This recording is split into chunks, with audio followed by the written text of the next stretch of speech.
All right, so we're diving deep today. We're talking about Jagjeevan Ram, a name you might know, might not, but stick with us because this guy, he's kind of a big deal in India's story, Absolutely. especially, with his birth anniversary coming up on April 5th. Right. We thought, hey, perfect time to really understand what he was all about. Freedom fighter, political powerhouse, spent decades as a minister, and this constant drive for social equality. That's what we're going to unpack. Yeah, and I think what's interesting to start with is just acknowledging, he's born April 5th, 1908, Hmm. right? So think about the context. He's coming of age as India itself is fighting for its independence. Oh, wow. Yeah. So activism is baked into his very beginnings, and you see that thread throughout his whole career.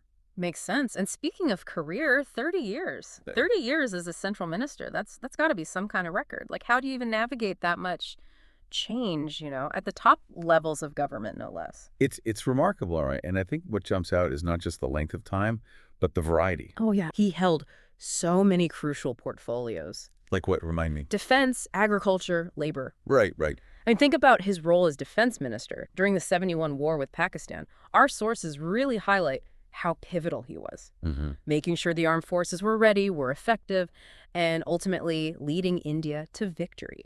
So not just a figurehead. He's really shaping things. Exactly. And then, on top of all that, he's the second deputy prime minister. So Hmm. clearly people trusted his leadership consistently. Yeah, absolutely. But it seems like beyond all those titles, what really drove him was this fight for social justice. You hit the nail on the head.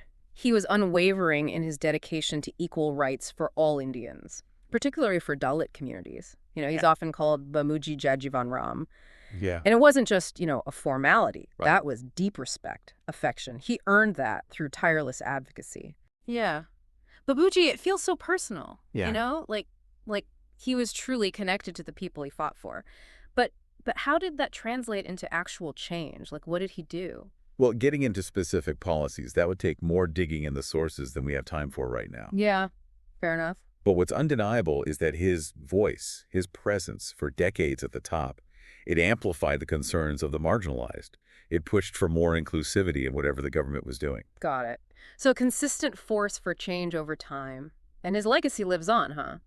Not just his birth anniversary being remembered each year on April 5th, Right. but also his daughter, Meera Kumar, she becomes this major political figure herself.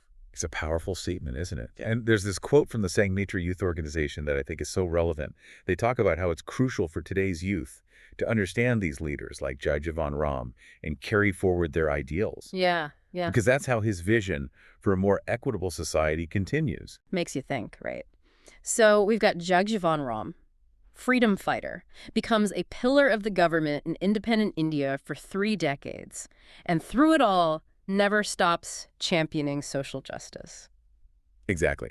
And by understanding his journey, it gives us this essential context for how the fight for equality, for social justice is still going on. In India and everywhere, really. Absolutely. It leaves you wondering, how are those struggles, the ones Jagjeevan Ram took on, how are they shaping the world now? What are we seeing today that's like an echo of his fight? And are we paying attention? Mm. Good questions to think about. Yeah. All right, well, that's Jagjeevan Ram. Hopefully this was a good little entry point to his story for everyone listening. Thanks for having me. Thanks for being here.